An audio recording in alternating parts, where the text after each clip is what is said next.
ओम नमः सिद्धेभ्यः।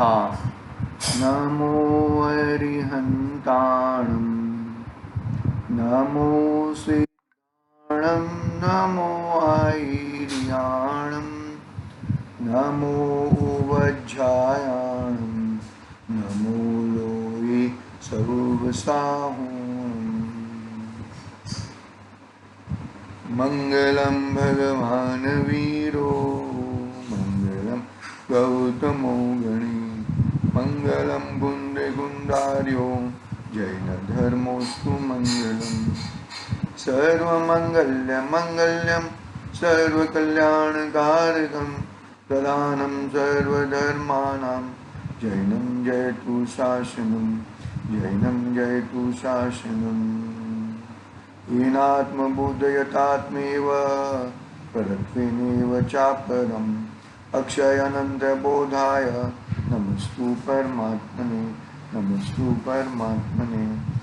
चेतिले चेतन, चेत्या विना हिम चालसी।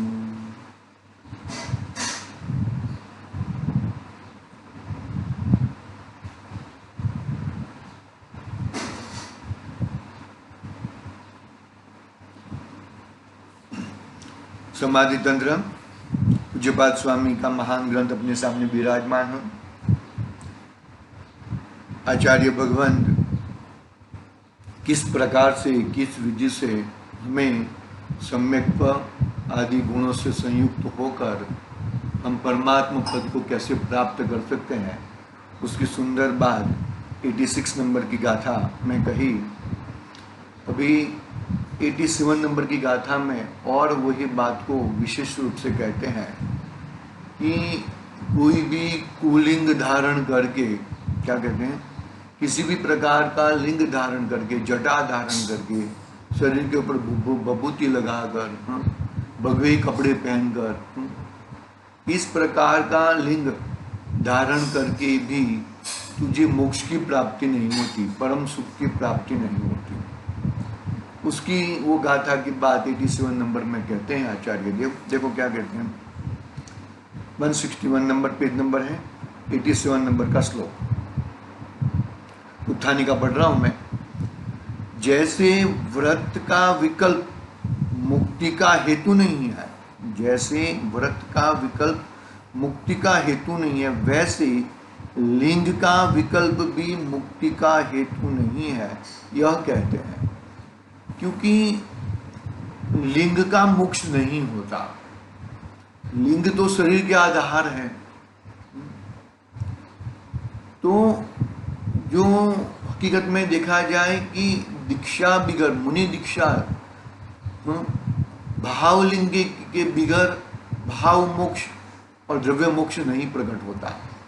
भाव मोक्ष कहो तो चतुर्गुण स्थान में भाव मोक्ष दृष्टि मुक्ति कही है, लेकिन जब तक भावलिंग नहीं होता, यानी कि मुनि दीक्षा के बिगर मोक्ष नहीं है, वो तो एकदम 100% सत्य बात है।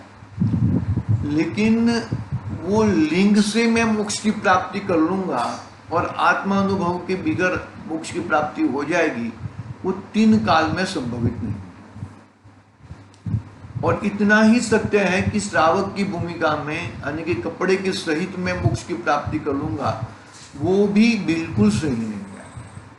मतलब बरोबर अच्छी बैलेंस पूर्वक ये गाड़ी लेना, ऐसा लिंग नहीं धारण करना ऐसा नहीं है, और लिंग से ही मोक्ष होता है वैसा भी नहीं है।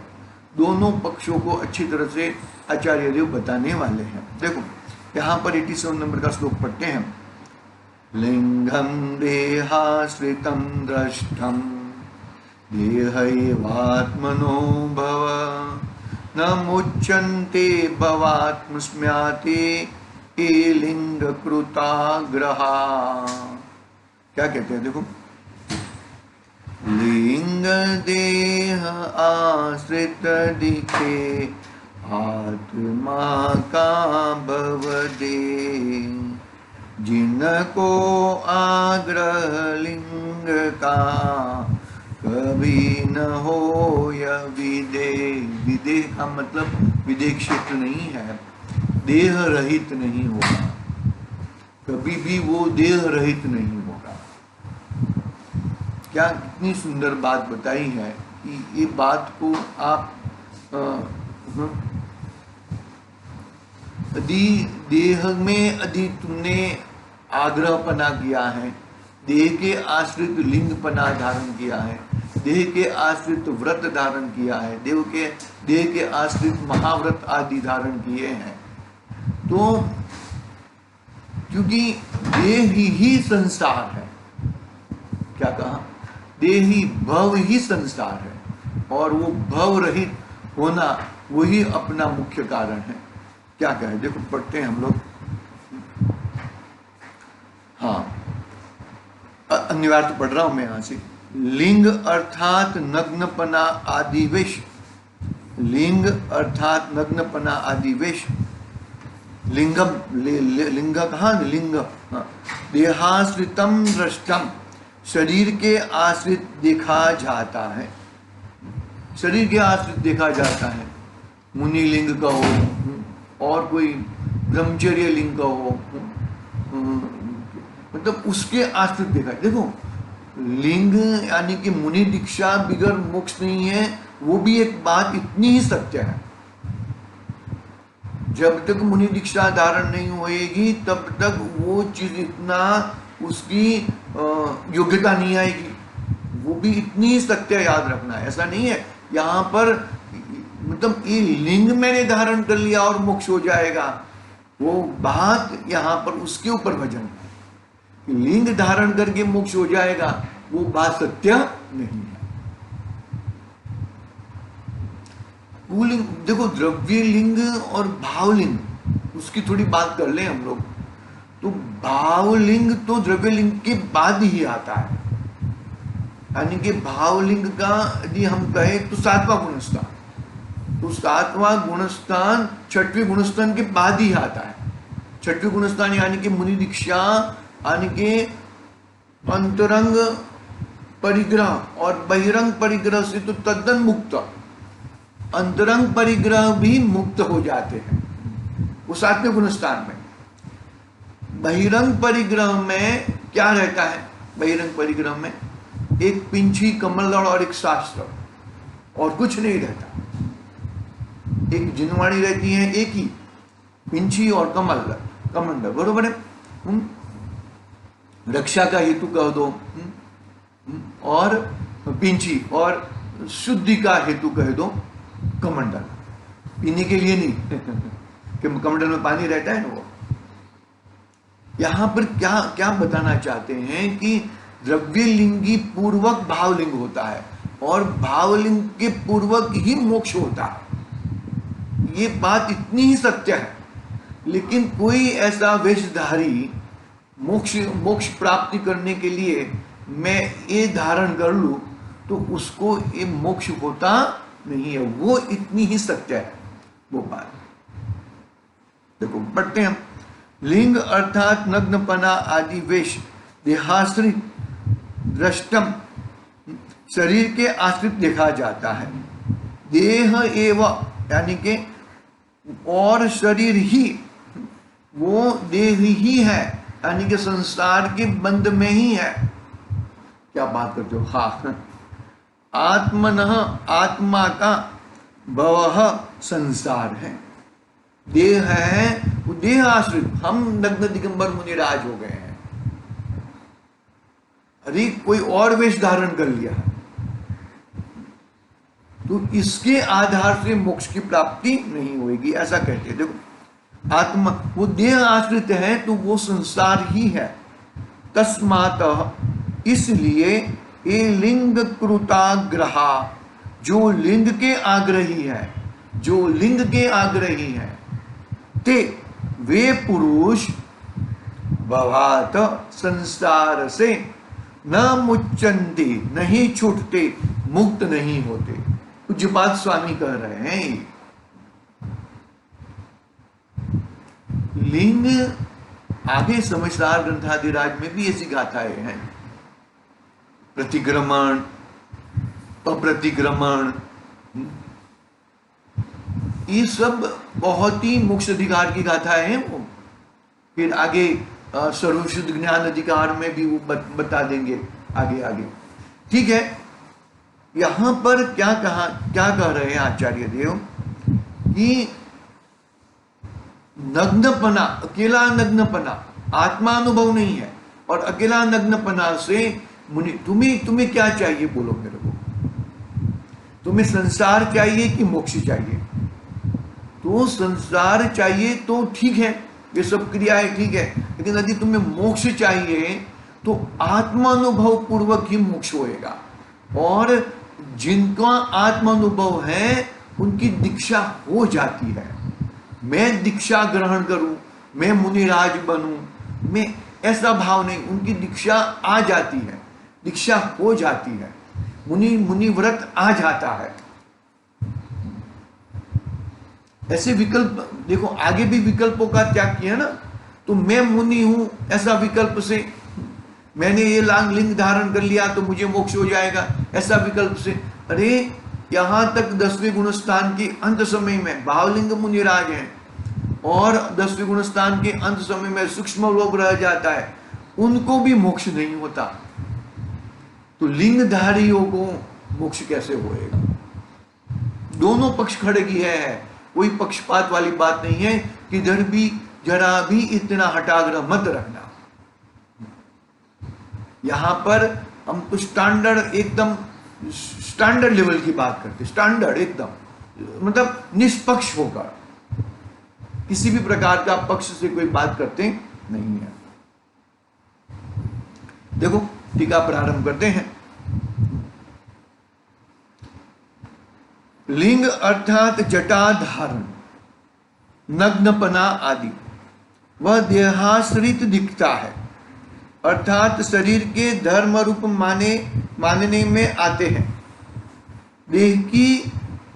देह ही आत्मा का भाव है, अर्थात संसार है, इसलिए जो लिंग में आग्रह रखते हैं, अर्थात लिंग ही मुक्ति का हेतु है, ऐसा अभिनिवेश वाले जो है वे मुक्त नहीं होते। किससे? भाव से, संसार से। महत्वपूर्ण बात यह आचार्य देव यहां पर कहना चाहते हैं कि लिंग है, लेकिन लिंग धारण करके मैं मोक्ष प्राप्त कर लूंगा, वैसा लिंग नहीं है, वो कुलिंग है, निपना है, निपने के बिगर मोक्ष नहीं है, वो तो एकदम पक्की बात है। लेकिन किस प्रकार का मुनि? आत्मा अनुभव पूर्वक। देखो बाबा पढ़ते हैं, जो जीव केवल लिंग अर्थात बाह्य वेश को ही मोक्ष का कारण मानता है, वह देहात्मा दृष्टि है, अर्थात वह देह को ही आत्मा मानता है, इसलिए वह मुक्ति का प्राप्त नहीं करता। लिंग शरीर के आश्रित है और शरीर के साथ के संबंध से ही आत्मा का संसार है, तो शरीर के अभाव में संसार नहीं होता। शरीर के भाव पूर्वक संसार रहे, लेकिन शरीर के अभाव पूर्वक संसार नहीं होता। शरीर के अभाव में संसार नहीं होता, इसलिए जो लिंग का आग्रही है, अर्थात जो लिंग को ही मुक्ति का कारण समझता है, वह लिंग का आग्रही है, वह कभी भी संसार से छूट सकता नहीं है, कभी भी संसार से छूट सकता नहीं है। लिंग है पुल्लिंग, स्त्रीलिंग, नपुंसकलिंग, तो किसके आधार से है? शरीर के आधार से है ना।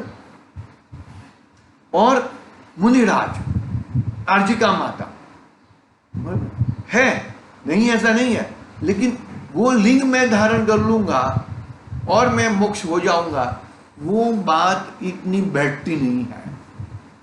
क्योंकि अंदर में देखो क्या गृहस्थपना त्याग करके, गृहस्थपना त्याग करके, यानी कि शरीर आदि में एकत्व बुद्धि का त्याग करके, है ना। पकड़ना बात को अच्छी तरह से, कोई दूसरे एंगल से मत सोचना। यहां पर तो आचार्य श्री जो कहते हैं उसका ही दोहन होता है। अकेले लिंग से क्योंकि जो मेरा अंतिम ध्येय क्या है, मोक्ष में जाना है। मोक्ष में कौन विराजमान है? सिद्ध भगवान विराजमान है। सिद्ध भगवान कैसे है?